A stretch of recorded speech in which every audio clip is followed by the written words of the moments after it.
Isso. Então,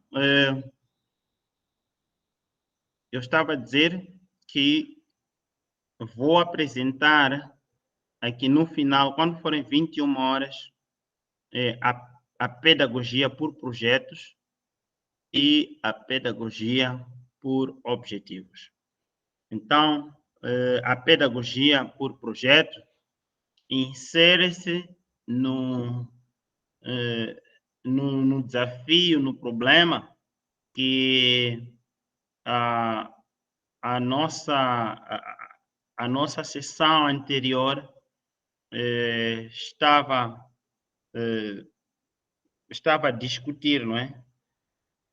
E eu vi aqui uma das nossas colegas a falar sobre alguns problemas que estão centrados nos estudantes, que interferem no processo de ensino-aprendizagem, e aí entra a questão da pedagogia por projetos, né? A pedagogia por projetos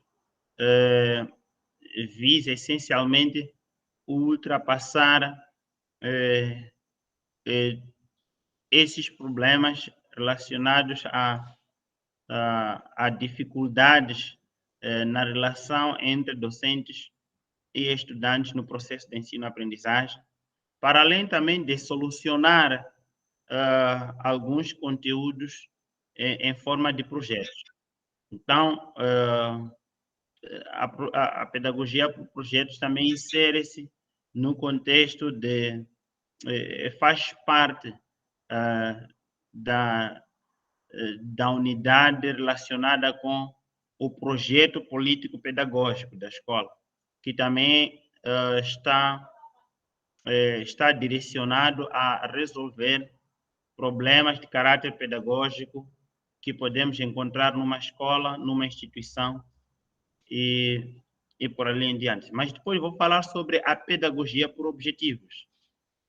A pedagogia por objetivos é uma pedagogia, né, que se guia pelos objetivos. E vamos ver como é que fica estruturada uma pedagogia por objetivo.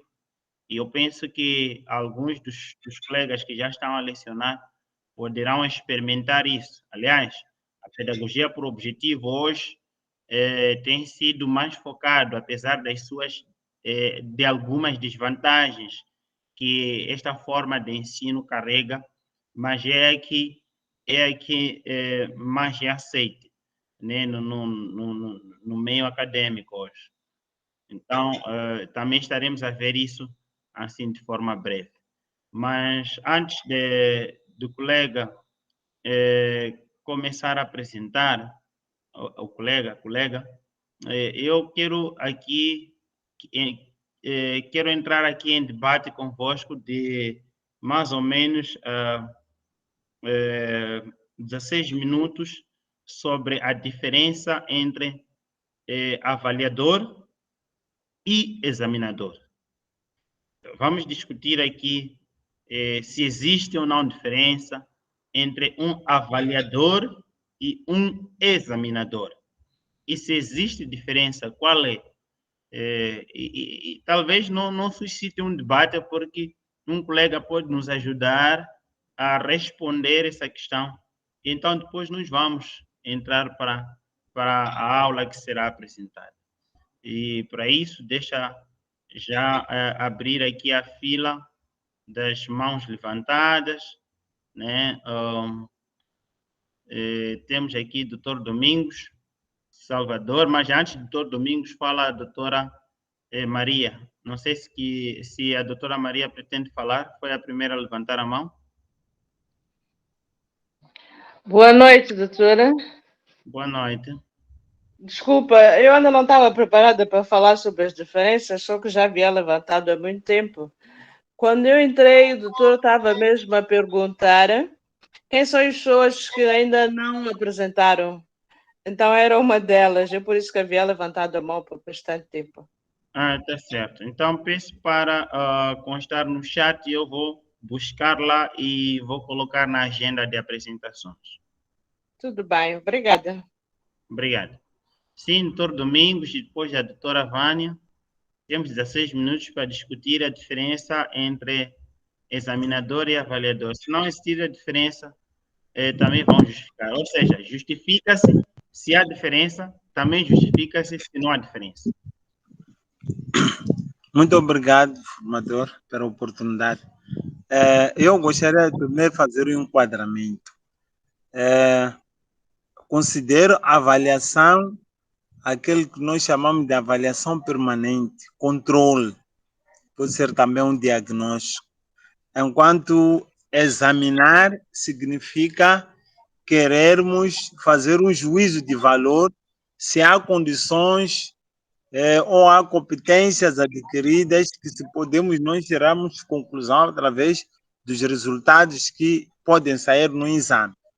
Enquanto que eu entendo a avaliação é mais ou menos procurarmos ver como é que estamos, a quanto é que estamos num bom caminho, estamos no mau caminho, para ver se ainda encontramos soluções ou correções daquilo que pode ser ainda melhorado para que seja perfeito. Enquanto examinar é um juízo de valor final, na base daquilo que há de ser a resposta ou o resultado do exame, dizemos avança ou não avança. Muito obrigado. Uau, esplêndido. Sim, doutora Vânia, quer contrapor? Não vou muito longe daquilo que o colega estava a dizer, mas posso dizer, em outras palavras, que avaliar passo a redundância, avaliação constante, é um estudo constante de diversos tipos de variáveis. Por exemplo, quando estamos diante de um teste, estamos a fazer uma avaliação ao estudante. Quando estamos para fazer por exemplo, estamos para abrir um negócio, nós avaliamos todo tipo de possibilidades, nós avaliamos local, nós avaliamos custos e no fim nós examinamos para saber se é ou não viável, pode ou não passar, conseguimos ou não conseguimos, atingimos ou não atingimos, o estudante atingiu ou não atingiu a meta. Então, o examinar é algo absoluto, e o avaliar é algo constante e diversificado. Não se cinge só em algo taxativo. É esta a minha opinião. Obrigada. Leutério, tenho muita dificuldade em pronunciar esse nome. Boa noite. Boa noite. Sim, boa noite, tudo bem? Sim. Sim, eu queria dizer que o examinador tem um caráter seletivo, enquanto que o avaliador tem um caráter formativo. A avaliação é mais abrangente e envolve várias, portanto, formas, que pode ser uma avaliação, portanto, diagnóstica, formativa e sumativa. Quando falamos já de avaliação sumativa, estamos a falar já, portanto, do caráter seletivo. É ali onde, portanto, entra o examinador, que tem por objetivo selecionar o bom ou o melhor do não melhor, o bom do não bom. Então, o examinador tem mais um caráter seletivo. Obrigado. Muito bem. Vamos para o colega Ângelo Júnior. Doutor Ângelo, tenha bondade. Doutor, desculpe, já havia me chamado e o doutor João voltou a falar, não sei se posso. Tá certo. Obrigado. Então, penso que já ficou aqui a ideia central. Boa noite. Boa noite. Sim. O professor Bonda deu uma palavra, posso? Sim, pode. Desde que fale o que ainda não foi dito. Ok. É assim, existe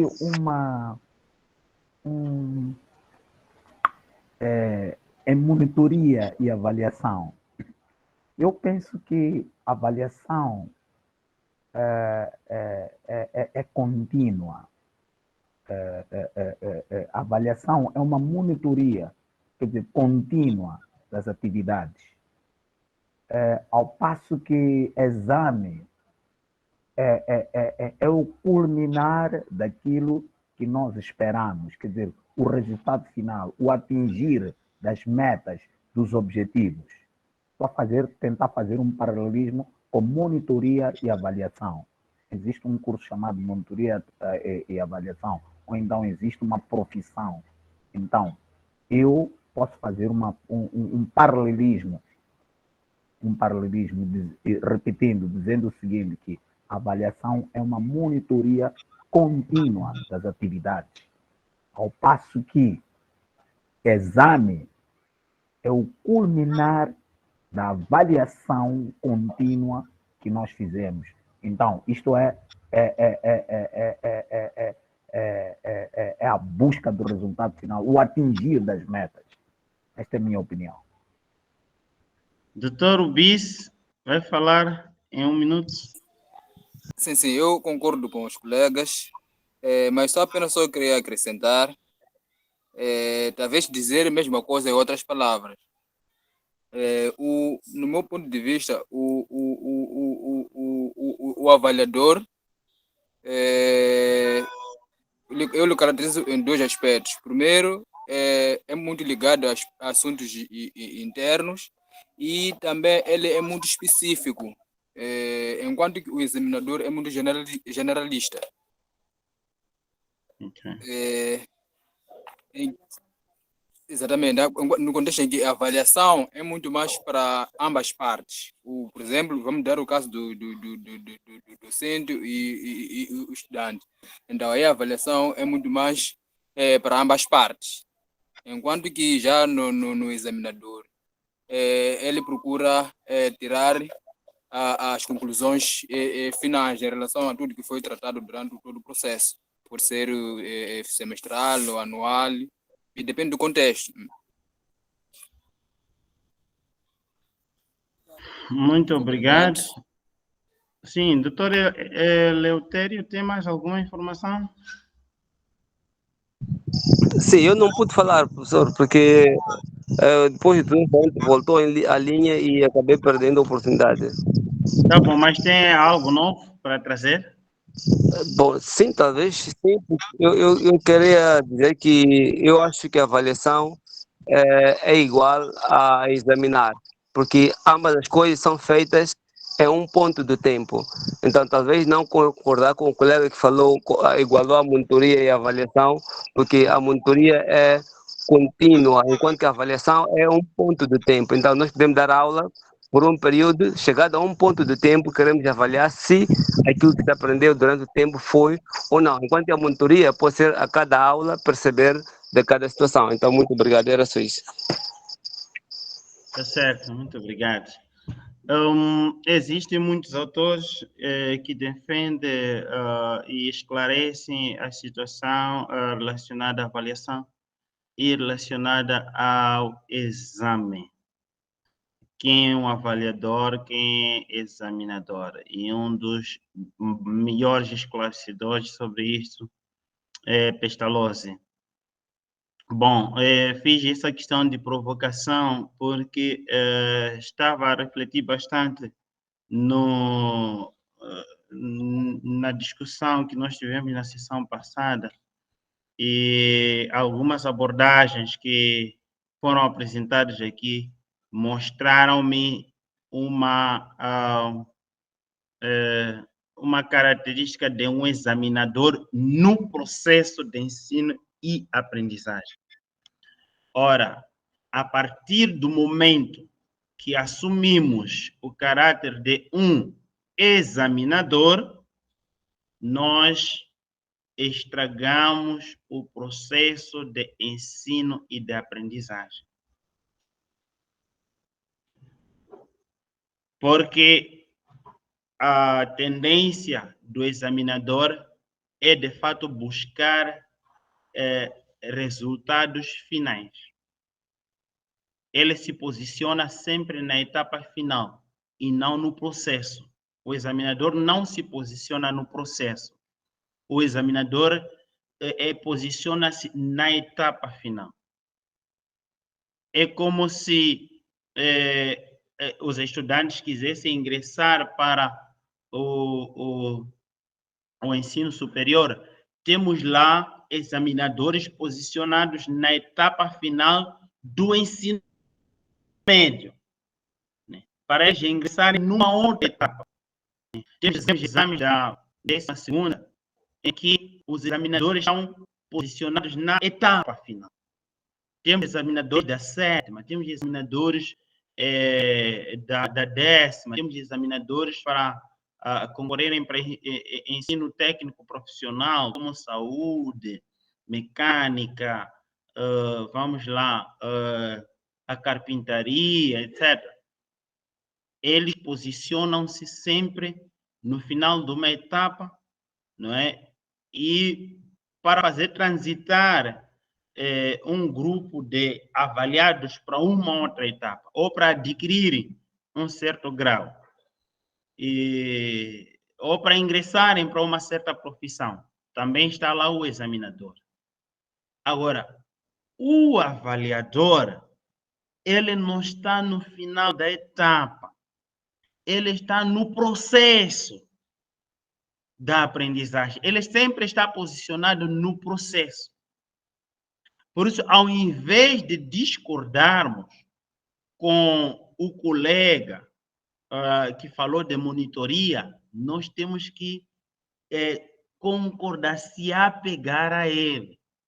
Porque os didatas, quando falam de avaliação, estão a falar avaliação no processo de ensino e aprendizagem, estão a falar de um profissional, um avaliador, estão a falar de um profissional que está a fazer acompanhamento do processo de ensino e aprendizagem através de uma avaliação constante, seja ela diagnóstica, seja ela formativa, seja ela formativa alternativa, seja ela sumativa. Todas essas são avaliações do processo. E as avaliações, o avaliador, já que está posicionado no processo, ele tem duas dimensões a atingir.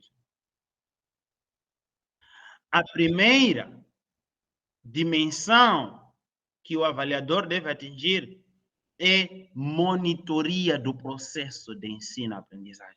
Significa, ele está a avaliar para monitorar. Estamos numa determinada estrada, não é? E temos aqui, estamos a caminhar para o mesmo ponto, e somos uma comunidade acadêmica, só que alguns elementos desta comunidade acadêmica estão a sair da estrada, estão a sair do curso que estamos a seguir. Então, a avaliação vai servir como um instrumento de monitoria. Se alguns estão a sair, são avaliados e procuram ser envolvidos no trajeto que está sendo percorrido. O que é isso agora? Para além de monitoria, esperamos de um avaliador a transformação. Então, a avaliação tem essas duas dimensões. A primeira dimensão é monitoria e a outra é transformação. Se o avaliador não carregar essas duas dimensões, então ele passa a ser um examinador. E este tem sido um dos grandes problemas do nosso processo de ensino-aprendizagem. É que a partir do primeiro dia de aulas, nós nos tornamos examinadores, quando nós devemos ser avaliadores. E a partir do momento agora que nós tomamos a posição de avaliador, nós seremos seletivos.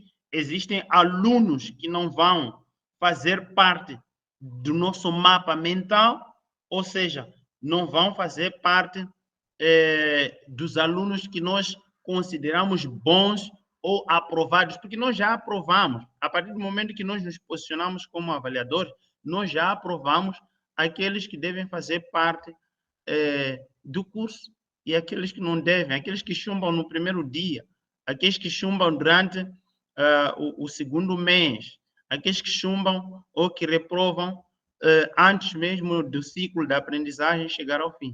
Então, eu penso que devemos ter muita atenção em termos de posicionamento docente nesses dois momentos, como avaliador e como examinador. Obrigado.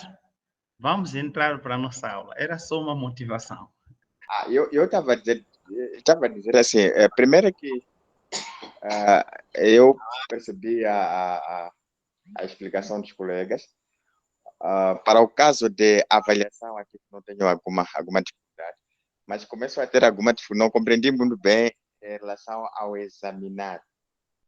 É verdade que estávamos a dizer aqui, o doutor dizia que se estamos no processo de avaliação, há dois elementos muito fundamentais na avaliação, que é, na verdade, a monitoria, assim como a transformação dentro do processo de ensino-aprendizagem. E nesta perspectiva, não sei se bem entendi, na componente examinar, então estaríamos a fazer o juízo final do processo todo. Não sei se o entendimento fica assim, ou porque talvez tenha criado mais alguma dificuldade. Muito obrigado. Muito obrigado. Fica exatamente assim. É juízo do processo final. Não é? Está muito claro. É exatamente o que percebeu, doutor. Muito obrigado. Rosiela, a palavra é sua. Tenha bondade. Sou membro do primeiro grupo da Educação Financeira na Família. E aqui temos como... Vou apresentar aqui o nosso plano de aulas. Tem como docente o Zé Agostinho Cipriano, turma, grupo 1 da Educação Financeira, ano 2023, primeiro trimestre. Seriam 20 minutos, mas já acabaram me dando 15 minutos. Então, tenho como tema Educação Financeira na Família. Aqui apresento os objetivos. Primeiro objetivo é fornecer ao aluno os conceitos básicos da educação financeira e o orçamento familiar. Segundo objetivo, propiciar conteúdos que permitam a compreensão e gestão financeira na família. Terceiro objetivo, conferir ao aluno o entendimento sobre a gestão do orçamento familiar.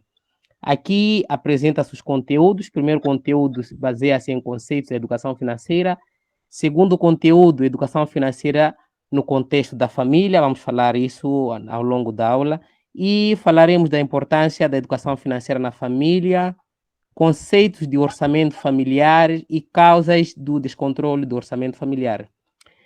Aqui apresenta-se como metodologia aulas positivas com uso de tecnologia de apoio por meio de projeção de slides sobre a matéria. Aqui tem as formas de avaliação.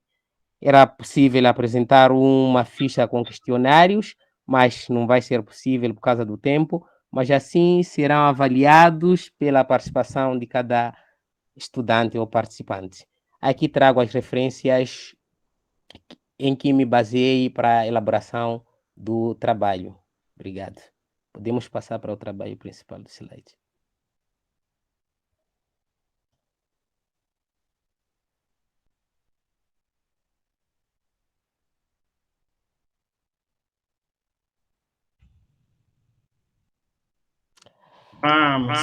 Sim, aqui temos como nosso tema de hoje, que será a educação financeira na família. Primeiro, como está lá no nosso plano analítico, vamos falar dos conceitos da educação financeira. Dizer que a Organização para a Cooperação e Desenvolvimento Econômico define a educação financeira como um processo em que o indivíduo faz escolhas conscientes e se mantém bem informado a respeito da economia para, assim, elaborar melhor forma de lidar com seu dinheiro. Dizer também, segundo as estratégias nacionais da educação financeira, elas definem a educação financeira como um processo no qual o indivíduo melhora as suas compreensões em relação ao dinheiro e produtos com informações, formação e orientação. Nesse sentido, gera-se os valores e as competências necessárias para se tornar mais consciente das oportunidades de risco. Dizer que o principal objetivo da educação financeira é para garantir informações sobre o gestor ou o gestor da família, para que garanta uma gestão financeira eficiente, de modo que evite riscos que possam comprometer o orçamento da família.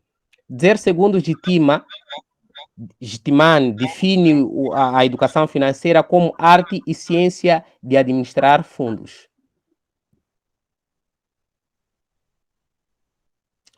Passando da educação financeira, vamos falar da educação financeira no contexto familiar.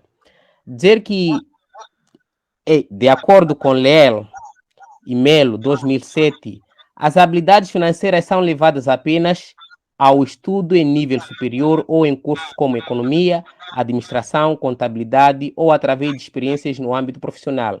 Isso que, na minha visão, ou na minha visão, eu considero isso como verdade. Por quê? Porque muitas das vezes a educação financeira fala-se mais nesses estudos entre economia e administração financeira e contabilidade. Dizer que é difícil falar-se muito da educação financeira nas famílias. Por isso eu coloquei aqui de acordo com Leel Melo. As pessoas que não são desta área não têm oportunidades que lhe permitam adquirir tais conhecimentos. Sim, dizer que Koisky, 2002, entende que a educação financeira deveria ser matéria escolar e ser ministrada às pessoas desde os primeiros anos da vida, na hipótese de que muitos pais não têm conhecimento para passar essas informações para os filhos. A educação financeira deveria ser matéria obrigatória nas escolas, desde o ensino primário. Eu também concordo com esse autor que diz que a educação financeira tinha que ser uma matéria que tinha que ser estudada desde o ensino primário. Isso que, na minha visão, tinha que ser implementado nas escolas, de modo que as pessoas possam adquirir este conhecimento da administração financeira desde o seu primeiro dia de aula ou desde a sua primeira aprendizagem. Aqui vou falar da importância da educação financeira na família. Dizer que ter uma boa educação financeira bem consistente traz melhor qualidade de vida às pessoas. A finalidade da educação financeira é trazer à luz uma nova consciência aos indivíduos sobre a importância do planejamento financeiro como instrumento de equilíbrio para que as atitudes e decisões de investimento e consumo tragam uma melhor qualidade para a vida. Dizer que, nesse contexto, eu vejo como relevante a importância da educação financeira. Por quê? Porque uma pessoa informada ou uma pessoa com conhecimento da educação financeira dificilmente contrai dívidas. A pessoa, ele consegue medir os riscos, quais são, ou consegue tomar decisões em relação a como, onde investir ou como fazer empréstimos. Então, eu considero a educação financeira como um elemento importante na base da vida das famílias. Podemos passar, doutor Zica? Exato. Aqui trago a definição do orçamento familiar. Dizer que o orçamento familiar é visto como uma importante ferramenta para a prevenção de imprevistos financeiros e principalmente para a realização e acompanhamento de planos futuros. Utilizá-lo de forma correta e consistente cria uma estabilidade ou uma certa liberdade econômica. Dizer que as pessoas que administram o seu orçamento de forma eficaz, elas se sentem eficazes, ou posso dizer, elas são pessoas que podem gerir os seus fundos sem medo, porque eles conseguem medir as consequências de onde investir ou como investir. As pessoas conseguem prever, elas conseguem lidar com o seu dinheiro. Existem pessoas que não conseguem lidar com o seu dinheiro, conseguem seu orçamento, ele não tem como gerir.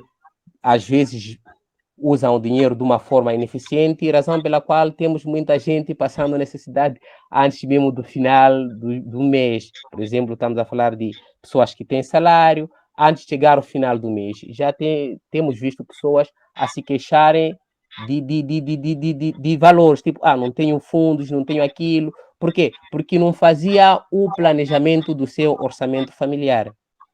Segundo Sechin, fazer previsões de gastos, poupar e saber investir são condições essenciais para o crescimento profissional e para conquistar de uma melhoria de qualidade de vida.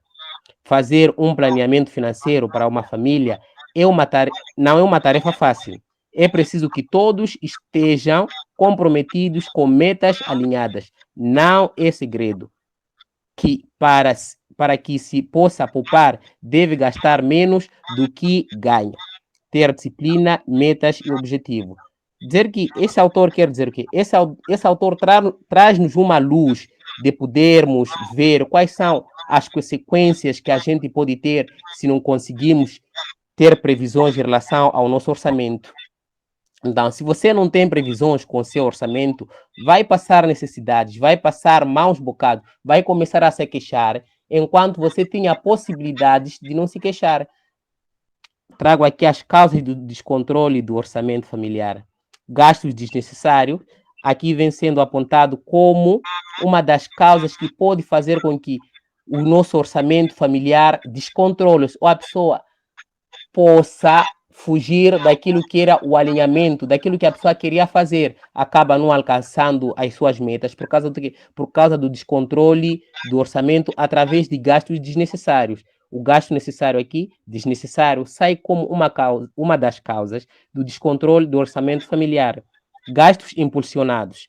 O gasto impulsionado por promoções ou ofertas. Às vezes nós vimos pessoas vão aos mercados, vão aos shoprites e entram lá na loja. Quando entram na loja, mas a pessoa não tinha previsões de fazer compras, mas só porque encontrou algo barato, posso usar essa expressão, algo barato, a pessoa impulsiona-se para fazer aquela compra, mas se esquecendo que tem alguma coisa, que tem falta, que é necessidade. Então, eu vejo isso, para essa disciplina, a gente tem que priorizar as necessidades do que os desejos. Então, há vezes também que nós somos indicados por amigos ou influenciados pelos amigos, porque meu amigo tem um carro X, eu também tenho que ter aquele tipo de carro, mas a gente não sabe medir o orçamento de cada indivíduo. Então, essa é uma das causas que traz com que as famílias descontrolem o seu orçamento. Obrigado, trouxe aqui uma expressão, não sei de quem é autor, mas trouxe aqui que ter uma educação financeira familiar é o caminho para uma vida estável. Muito obrigado. Essa foi minha breve apresentação. Uau, muito obrigado, muito obrigado. Que tema interessante, Que disciplina interessante também. Sim, algumas intervenções? Sim, primeiro temos o doutor Heitor Roberto, e depois vai intervir o doutor Ângelo, e em seguida o doutor Pedro Vicente. Sim, tenha a bondade, doutor Heitor. Boa noite, caros colegas. Boa noite, formador. Primeiro, parabenizar o colega Uziel pela apresentação que fez. No entanto, eu fiquei assim um pouco desconfortável com a apresentação, porque me pareceu mais uma defesa de um trabalho de que é praticamente uma aula, né? E não se notou aqui, no meu ponto de vista, uma interação estudante-aluno. E, bom, fiquei sem perceber muito bem como é que foi traçado esta aula, né? Então, criou-me este desconforto. Mas, no entanto, em termos de tema, os conteúdos estão lá, mas eu acho que o que deveria fazer é criar uma situação de haver mais participação dos estudantes na aula. Parecia mais que está a apresentar um trabalho que é para depois colher uma nota de uma defesa. É isso que me cabe neste momento dizer. Obrigado. Obrigado, doutor Pedro. Não, era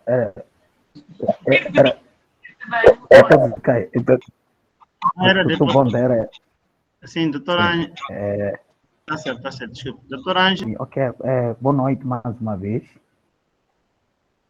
Sim. Boa noite mais uma vez e parabenizar o doutor Cipriano, né, por esta apresentação. De resto, é um tema pertinente, né, para os dias de hoje, né, já que os gastos têm que ser, como é que eu posso dizer, têm que ser ajustados. Mas eu em algum momento vi num dos slides que a educação financeira tem sido simplesmente dada para aqueles que estão a fazer cursos que têm a ver com economia e finanças por aí. Mas queria contribuir também dizendo que a RM, por volta das 5 horas, tem dado, há anos atrás, um programa sobre educação financeira. São questões básicas mesmo. E também dizer que a televisão de Moçambique não me vem agora em memória o dia da semana. Também tem dado um programa sobre educação financeira. Talvez hajam pessoas que não têm essa informação, mas eu queria acrescentar isso e dizer que existe, né, via comunicação social esses programas, né? Obrigado.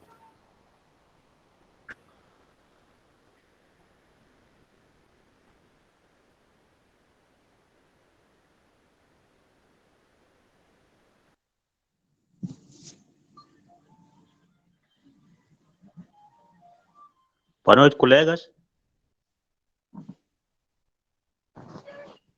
Alô? Boa noite, continua. Boa noite. Sim, boa noite, colegas. Primeiro, parabenizar o colega pela aula. De facto, é um tema muito interessante, que se calhar, se todas as famílias tivessem noção disso, que é da educação financeira, talvez muitos problemas que ele referenciou aqui, a maior parte de nós não poderíamos ter.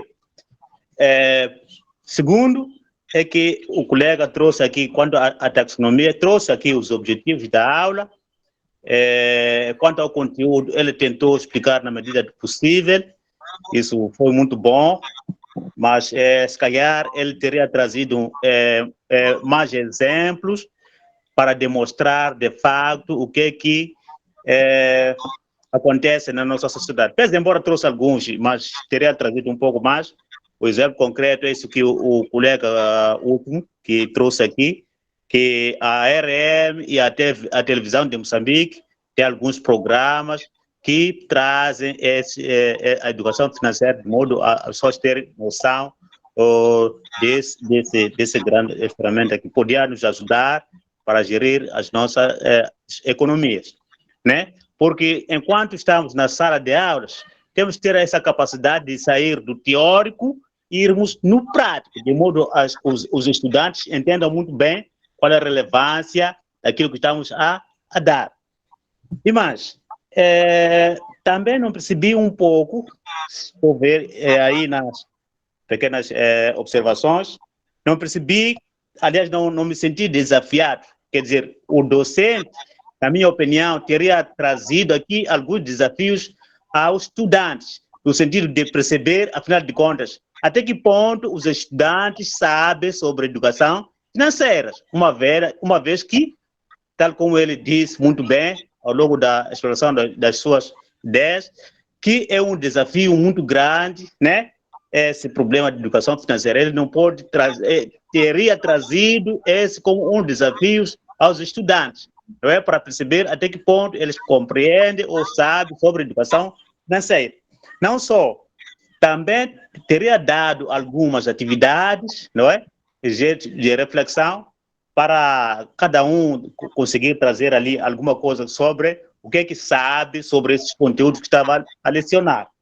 E é por essa razão que ele não valorizou a presença do estudante, tal como o outro colega estava a dizer aqui, que parecia que era uma apresentação, não era uma aula concreta.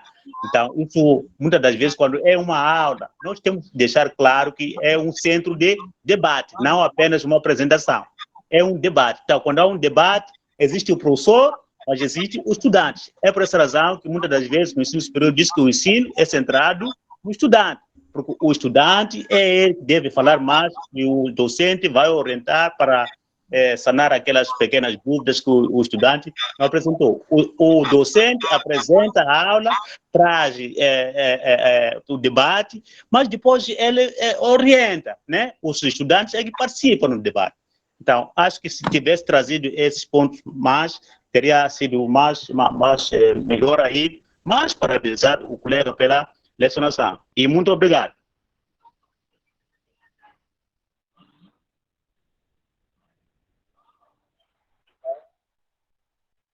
Muito obrigado. Vamos passar para a doutora Canjara. Boa noite. O professor, o colega, me fugiu o nome. Eu sou, percebi exatamente a explicação do docente, que estava a falar da educação familiar, a importância, mas que com uma dúvida no que concerne ao orçamento. Gostava que o professor explicasse assim, com um exemplo, talvez se tivesse uma planilha resumida que pudesse nos ajudar a controlarmos o nosso pequeno orçamento familiar também, mas é dúvida mesmo que eu tenho, docente, não me foge o nome do docente que estava a dar a aula, mas é essa a minha dúvida, e dizer parabéns pela lecionação, deu para perceber o que se pretendia ali transmitir. Obrigada, essa é a minha dúvida. Muito obrigado pela sua contribuição. Só queria reforçar aos colegas, sobretudo aqueles que já faziam 3, 4 sessões sem estarem presentes, para não saírem, por favor. Estou a ver aí uma sequência de colegas já saírem, então só queria reforçar isso. Os colegas que já faziam 2, 3, 4 sessões sem participar, peço, por favor, para não saírem. Será muito importante. Sim, vamos passar para a doutora Adeline Buquan. Boa noite, colegas. Doutora Bonda, boa noite. Já estou ultrapassado. Estamos a estilo daquelas reuniões antigas do GD. Com a intervenção do colega Pedro e colega Canjara, já estou de facto ultrapassado, não é? São os pontos que eu queria apresentar, aqueles que eles já apresentaram, que na orçamentação, quer dizer, a questão da gestão financeira familiar, que é o núcleo, é a base da gestão, não é?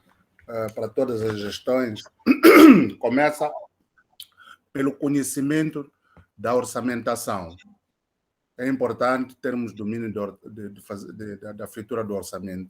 Fora, portanto, tudo aquilo que foi dito, não é? Tem domínio o professor que acaba de apresentar, mas faltaram essas partes de exemplificação, faltaram as partes, portanto, de envolvimento de nós na aula, portanto, nós os estudantes, e faltou esta coisa de desafiar, não é? Tratando-se de um tema muito transversal, que é de toda a gente, qualquer um de nós tem que orçamentar, tem que ter gestão de finanças, portanto, de sua casa. Muito obrigado e parabéns, colega. Esqueci-me o nome, como que é? O nome da Uziel. Uziel, parabéns, colega Uziel. Obrigado. O nosso próximo neto pode ser chamado de Uziel, né, doutor Buquan? Epá, é um nome muito difícil, viu? Que eu nem consegui chamar. Tá Só, certo, doutor Bisson Francisco. só se for o seu filho. Obrigado pela permissão, mas também considero que as questões que eu tinha já foram abordadas pelos colegas que me antecederam. Obrigado. Tá certo. Doutor Domingos Caetano. Obrigado, doutor, pela oportunidade. De princípio, parabenizar o colega doutor Uziel por esta apresentação muito rica. Eu prefiro dizer rica, embora tenha levado pouco tempo. Costuma-se dizer, para ver uma boa produção, não precisa levar uma eternidade. Só pelos conteúdos e os objetivos que foram traçados de acordo com a taxonomia do Bloom, dá para perceber que os objetivos iam de acordo com o tema escolhido. Só quero, para não ser repetitivo aquilo que os colegas aqui disseram, eu só queria mesmo, tendo em conta as nossas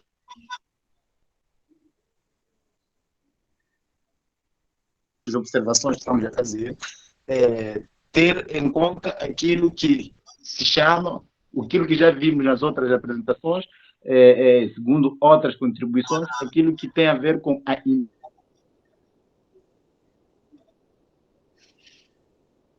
interatividade, aquilo que tem a ver com a forma como podia desafiar os estudantes. Eu também sinto que essa parte faltou do Dr. Uziel, mas eu acredito ainda que, tendo em conta o tempo que ele, se fosse mais tempo, ele havia de ir na aula e essa interatividade havia de existir e havíamos de nos sentir desafiados.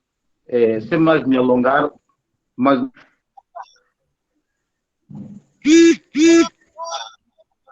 uma vez parabenizar o colega, o Dr. Uziel, e aos demais colegas que contribuíram. Muito obrigado.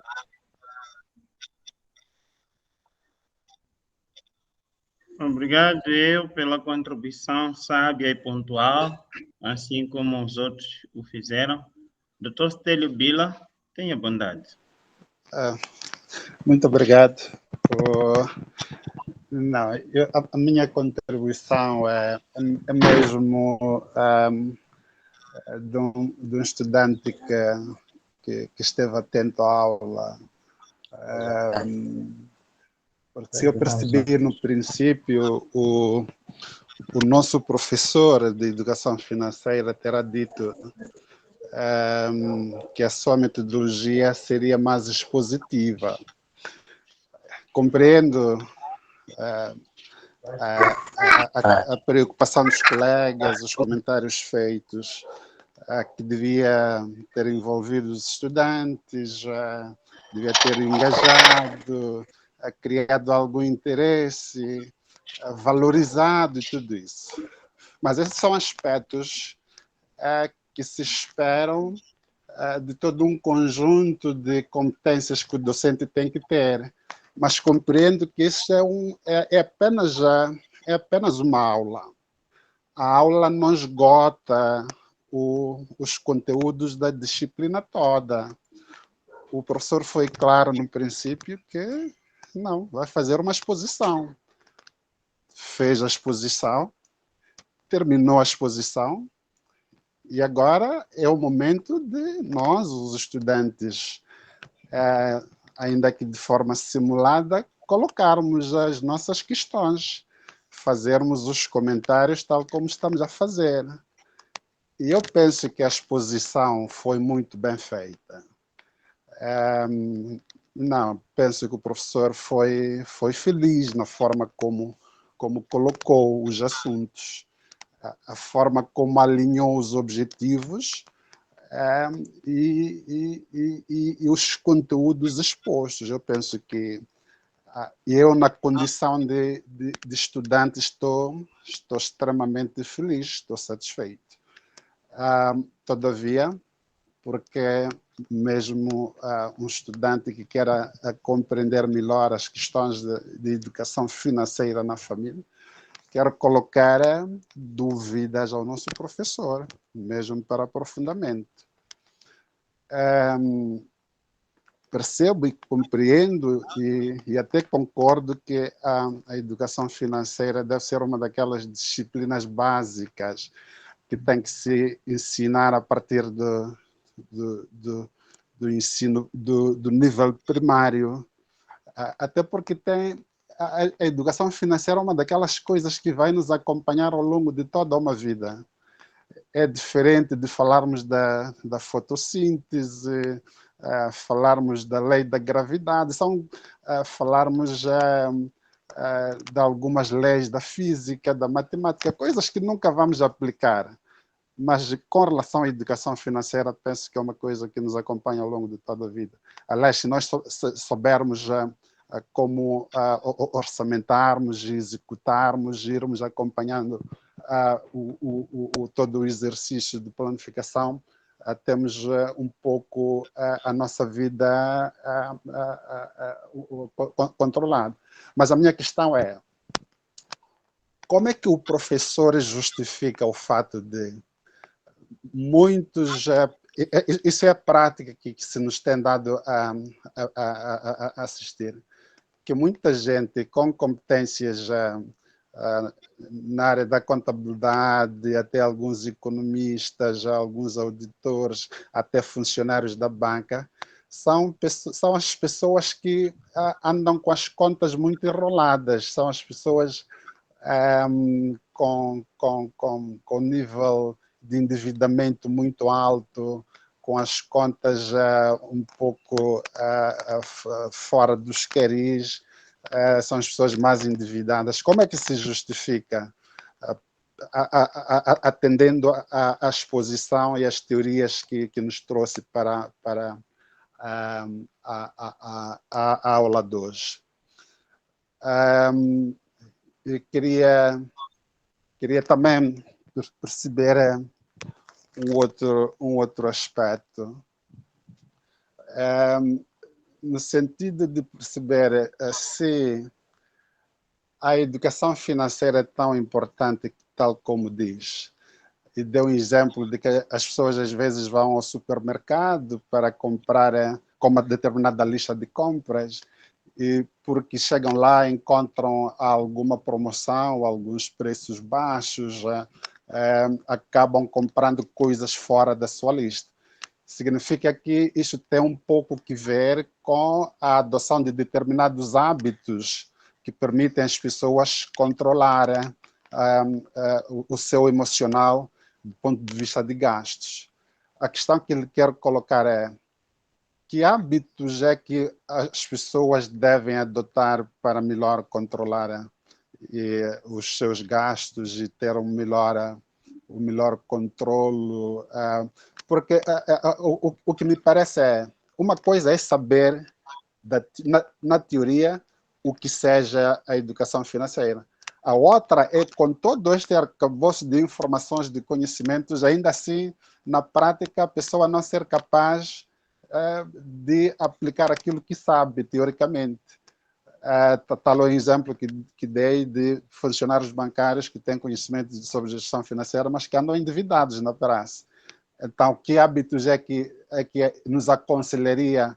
Porque compreendo que se nós estamos a ter esta aula, é para sermos veículos nos círculos da família, de amigos, e também transmitirmos um pouco esse conhecimento. Então, é um pouco isto que queria que refletíssemos em conjunto, professor e colegas. Mas, mais uma vez, penso que foi feliz na forma como colocou os objetivos e a forma como se expôs a aula. Muito obrigado. Obrigado. Vou pedir que os próximos intervenientes sejam mais breves, pelo tempo mesmo. Estou a falar isso pelo tempo. Mas quero agradecer por uma forte colocação que é feita aqui por Dr. Stélio Bila. Dr. Domingos Uacitela. Obrigado pela oportunidade. Primeiro gostaria, se eu estiver errado, o docente vai me ajudar.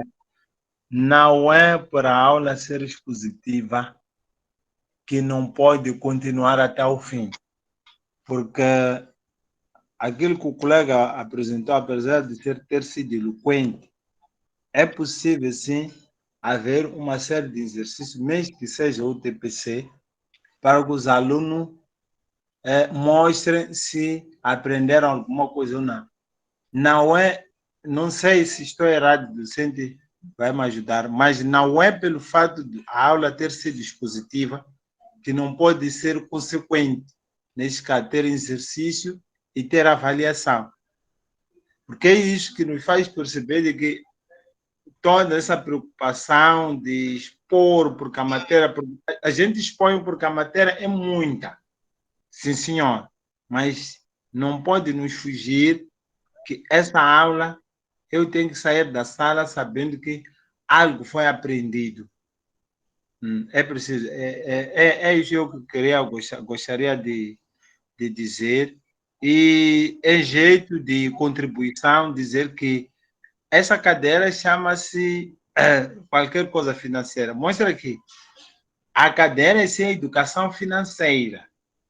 Ora, se a gente aprender dos conhecimentos que o colega acabou de dizer, ele disse muito bem. Uma coisa é agir de forma racional e outra coisa é agir de forma emocional. Então, é preciso nós aprendermos a termos equilíbrio, porque até se nós aprendermos muito com a cadeira dele e outras de economia, vamos aprender que um agente racional sabe o quanto é que deve gastar por semana. E a melhor é não conseguir gastar tudo aquilo que tinha planificado gastar por semana ou por mês. É mais ou menos isso. Eu aprendi do docente que é preciso sermos racionais e não emocionais. Muito obrigado. Uau! Que interessante, né? Doutor Tinos? Sim, professor, boa noite, obrigado. Primeiro, parabenizar o colega pela sua apresentação e dizer que o maior os colegas já deixaram ficar, mas apenas eu vou fazer um comentário com base na apresentação do colega. Dizer que estou a notar que os colegas estão a se focar mais no conteúdo que o colega foi apresentando. Eu recordo-me numa das sessões que o professor deixou ficar bem claro que o objetivo dessas nossas sessões é conhecer e aplicarmos as técnicas de como dar uma boa aula. E eu cheguei a uma conclusão. Todas as questões que os colegas foram levantando em torno da sessão de hoje é porque o colega não foi muito feliz na aplicação de algumas técnicas, mormente a questão da avaliação da própria aula, em virtude de não ter permitido que os seus alunos participassem da aula. Por exemplo, o colega, o professor, nesse caso, disse numa das suas passagens que não havia experiências no nosso país de educação financeira, mas já nas questões, no final da aula apresentada pelos alunos estudantes, foi claro que não. Há programas na rádio, na televisão, que abordam essas matérias de educação financeira. Então, o professor fechou-se com a sua aula, não abriu espaço para que os estudantes também participassem da aula. Aí eu tiro mais uma lição. O professor em si não é o epicentro do conhecimento. Temos que ter cuidado, de facto, de abrir esse espaço para os nossos estudantes, porque em algum momento, uma determinada matéria, o meu estudante pode estar mais capacitado para falar sobre aquela matéria. Estou a dizer que o fato de eu ser docente, não estou a dizer que eu seja o A e o Z daquela matéria. Pode haver um estudante que tenha umas outras fontes de conhecimento diferentes das minhas, que juntadas as minhas e as dele, vão fazer bem para a nossa turma. E o conhecimento sai a ganhar. Então, é o que eu queria deixar em termos de contribuição, mas também me recordo, na apresentação do professor, que ele disse, a minha aula vai ser expositiva, sim, até porque preparei algumas questões, mas por questões técnicas não vou apresentá-las, mas durante as sessões eu vou levantando questões para que os estudantes possam participar. Mas acho que como ele já entrou na aula com estresse, pode ter que ele tenha esquecido de englobar seus alunos na aula. Mas ele está de parabéns, porque a partir das gafes que ele apresentou, nós aprendemos, e eu pessoalmente cheguei à conclusão de que, de facto, as técnicas que nós estamos a aprender para dar uma boa aula são importantes. E, em algum momento, você pode ter um bom conteúdo, mas se não aplicar devidamente as técnicas de como dar uma aula, acaba sendo infeliz. Obrigado, professor. Muito obrigado. Falou e disse, doutor Tinossa, pela sua contribuição. Doutora Maduco.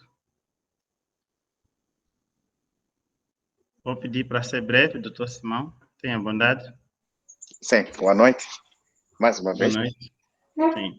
Eu queria, se calhar, primeiro também parabenizar o colega pela aula, mas talvez eu queria, se calhar, ser o advogado.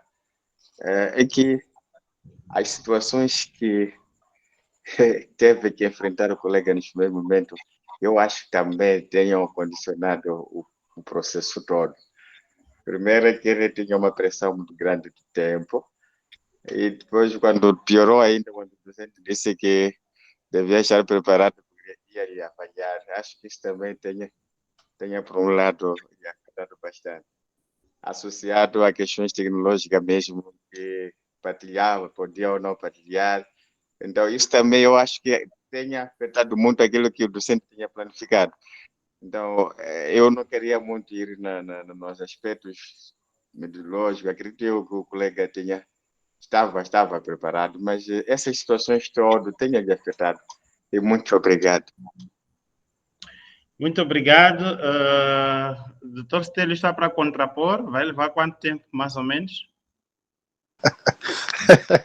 Não, serei breve. Não, desta vez não vou demorar. Não, era mesmo para dizer que, se calhar, o que faltou ao nosso docente foram alguns conectores, estabelecer pontes, como, por exemplo, de forma estratégica, dizer, olha, a minha exposição termina aqui, agora o tempo é vosso, estudantes, para colocarem as vossas questões e fazerem comentários, porque me parece que, quando ele termina a exposição, não está a fechar a aula.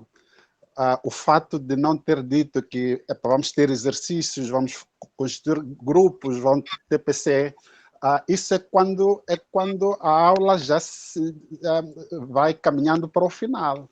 Penso que faltou um pouco, de forma estratégica, estabelecer um pouco essa ponte, de dizer aos estudantes, quando terminou a parte expositiva, agora o tempo é vosso para questões e comentários, para depois, no fim, dar trabalhos e tudo isso aí. Obrigado. Se fosse para repetir a aula, em que aspectos podia melhorar? Sim, obrigado. Segundo as críticas que levei com os colegas nesse momento, eu acho que iria valorizar mais os estudantes, ia colocar os estudantes, ia envolver os estudantes na aula. Acho que isso eu não fiz.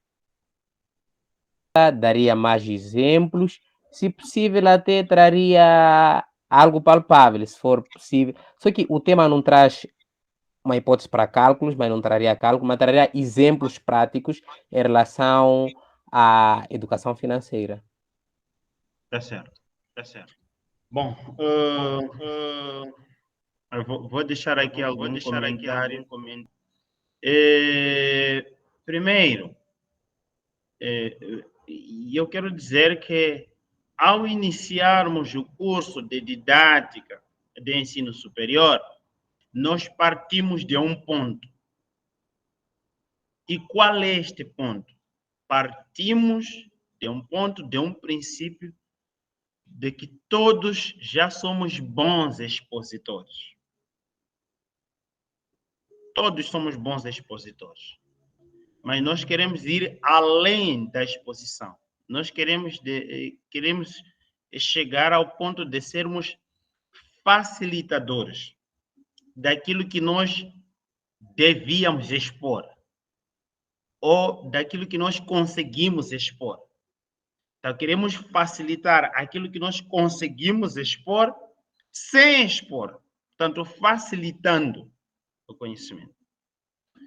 E aí, ao entrarmos para esse princípio, ao usar esse princípio, ao usar esse ponto, nós estaríamos a partir para uma didática avançada, uma inovação didática. Ora, existem muitos expositores hoje, inclusive na turma onde nós estamos, ou onde nós trabalhamos, damos aulas, lecionamos, na igreja, na comunidade, temos excelentes expositores.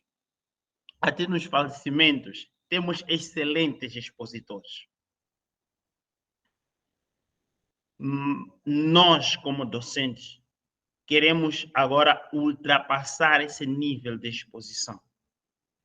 E numa avaliação em pesquisa, na pedagogia e na didática, nos próximos 10 anos temos excelentes expositores. No ensino primário, crianças com uma exposição muito forte, por conta da globalização, por conta da aprendizagem rápida, dos recursos, da melhoria da dieta alimentar, né? E isso tudo vai permitir que haja uma evolução nesse sentido.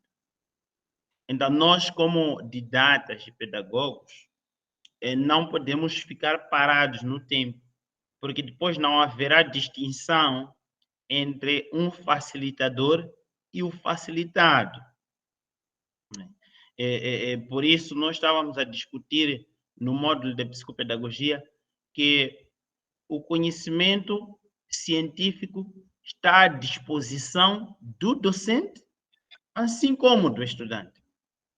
É diferente dos tempos passados em que o conhecimento estava centrado no docente, ele trazia a sua pasta, andava inclinado porque carregava muito conhecimento em papel e depois ia expor na sala. Então, já que o conhecimento está à disposição, tanto do docente quanto do estudante, o estudante pode ter o acesso ao conhecimento, mas não saber manipular esse conhecimento, não saber interpretar esse conhecimento, não saber usar esse conhecimento e não saber categorizar esse conhecimento, não saber aplicar esse conhecimento. E isso, para isso, é necessário aqui que o docente esteja lá como facilitador, que vai levar esses estudantes a saber como aplicar, como manipular, como manusear o conhecimento científico. E ali já precisamos de técnicas que estão além da exposição. E um dos fatores que parece menos importante sobre a motivação do estudante na aula é o fato mesmo dele ter o plano analítico no início e, a partir dali, ele saber que esse conteúdo eu he de ver no YouTube. Ele tem acesso ao conhecimento. E eu he de ver na aula X que vou baixar ou que alguém baixou. Até eu he de ver na aula X em que Xavier gravou enquanto o professor Zicai lecionava. Estava a lecionar mesmo sobre a introdução à estatística. E essa aula já está disponível. É só eu pedir, Xavier, pode assistir essa aula. Então, essa acessibilidade que nós temos de conhecimento científico leva, em algum momento, a essa desmotivação. Ou seja, não se centrar nas técnicas, se o docente efetivamente não trazer essas técnicas. Então, a partir do momento que a didática moderna Ou seja, a didática atual vai trazer novas técnicas de ensino, vai trazer aqui questões de controle, vai planificar a aula. O docente vai planificar a aula em função de questões de controle da aula. Isso vai permitir que ele use vários procedimentos metodológicos que vão permitir que os estudantes participem na sessão. Não estou a querer aqui dizer que a exposição não é importante, até porque a exposição ela está em todas as aulas, mas hoje de forma muito diminuída, porque já não é prioridade para o curso de uma aula. A exposição hoje fica mais para as igrejas, né? Vão expondo e expondo muito bem, né? E algumas conferências, alguns colóquios, enfim, até lá. Mas no contexto da aula agora, tanto o facilitador quanto os facilitados, que são estudantes, devem estar em movimento em toda a aula, devem estar em constante ação e reação, em constante prática, em constante desafio, do princípio até o final da aula. E isso é que vai marcar o docente da atualidade. Por isso, aquelas questões de controle que nós apresentamos são fundamentais na planificação das nossas sessões. Ouvi aqui um ponto muito importante, é que os conteúdos são muitos para 20 minutos. Estabeleça um objetivo específico, estabeleça 2, estabeleça um mínimo do conteúdo e coloque aqui as tarefas. Falando aqui com a doutora Ananias Coana, nós, no processo de formação de instrutores, os experts da FIFA, quando chegam, fazem todo aquele programa e depois os instrutores em formação são submetidos à prática. Significa, é dado um determinado conteúdo, ou escolhe um determinado conteúdo, é dado recursos humanos, tanto um clube, atletas de um clube, de uma equipa, né? E ele, mediante o conhecimento que adquiriu, ele agora vai fazer a demonstração na prática usando os recursos materiais, os recursos humanos e o tempo disponível. Então, nós estaríamos a partir para essa situação, em que temos recursos humanos aqui. Temos 62 estudantes à espera de interagir com o docente, né? E temos recursos materiais, o computador, podemos explorar de diversas formas essa plataforma, a nossa aula, como vamos mediar as atividades, usando o chat, usando outros meios. Existem vários meios aqui que podem ser usados, vários recursos que podem ser usados. Podem ser usados também esses recursos humanos como estudantes que estão aqui presentes e mediar uma aula, ainda que seja demo, esse demo mostrando que está a passar por todas as fases que nós propomos, que sejam as fases de controle da planificação e lecionação de uma sessão. Nós precisamos partir para lá. Partimos aqui do princípio que todo docente que está aqui é um bom expositor, até porque ainda não vi quem não é um bom expositor desde que nós iniciamos. Então, eu quero desafiar a cada um de nós. Já vou preparar o calendário, né, de apresentações das aulas e vou disponibilizar no novo grupo denominado Didática de Ensino Superior, e cada um já vai saber quando é que vai lecionar.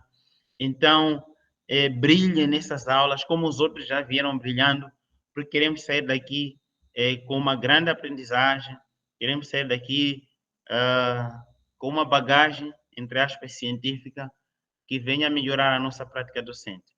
Muito obrigado pela vossa atenção. Na quinta-feira, iremos respeitar isso.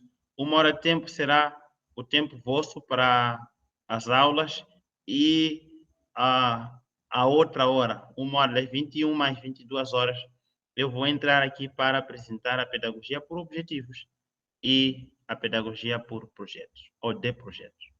Muito obrigado. Últimas considerações, vou deixar ao professor Zicai e estaremos a sair. Muito obrigado, professor Bonda. Certamente, como eu disse, que aquilo que nós sabemos todos chamar de equação quadrática pode ser dado num ano inteiro, equação quadrática.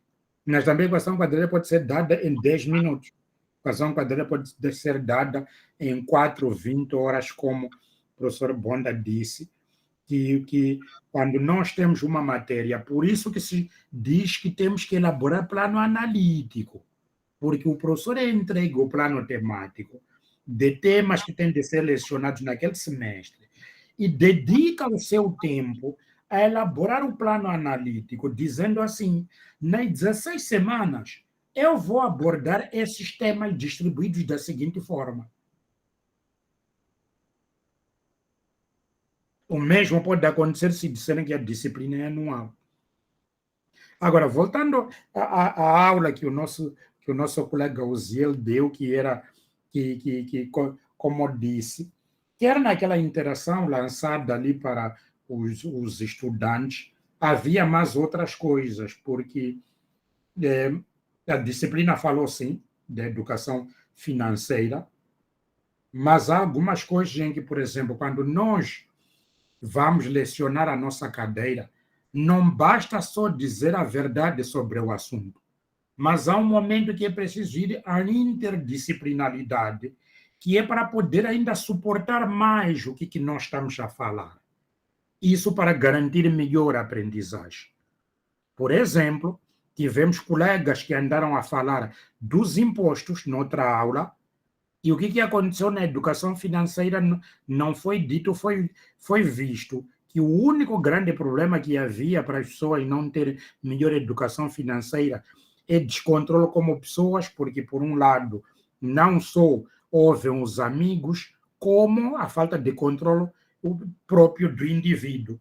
Mas também nós sabemos que há um problema das taxas de impostos. Sabemos, por outro lado, que há um outro problema que foi falado numa outra aula, mas de raspão, sobre a inflação, que pode fazer com que aqueles 20 meticais que tinha, enquanto no mês passado chegavam a eles para comprar 1 quilo de arroz, neste mês, 20 meticais só dá para comprar 20 gramas de arroz, mas na minha casa continua a precisar consumir 1 quilo de arroz. Significa, agora sou obrigado a ter que arranjar 80 meticais, em vez só dos 20.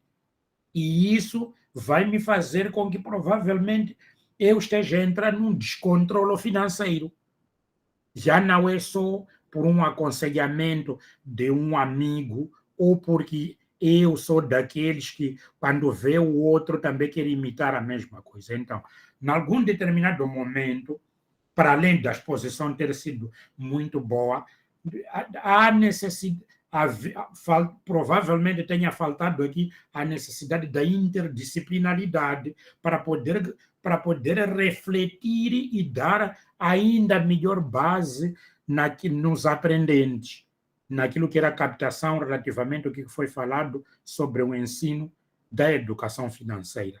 Relativamente ao conceito de participação dos alunos, como já foi falado, os outros falaram o suficiente, e eu simplesmente tenho a dizer, caros colegas, quando se aproxima uma das questões que sempre se disse a uma criança, e o Dr. Bonda, mais uma vez, voltou a nos pescar para a próxima aula com uma sugestão extremamente positiva que vai fazer com que todos não tenhamos que faltar à próxima aula.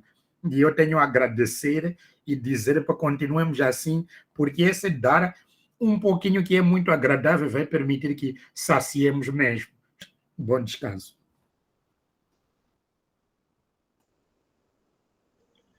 Bom descanso, caros colegas. Muito obrigado, professor Sicai. Há uma pergunta que ficou no ar e eu posso depois responder. O que é necessário fazer para melhorarmos a nossa educação financeira? Se quiserem, depois eu respondo lá na próxima aula, na hora de motivação. Boa noite e bom descanso a todos.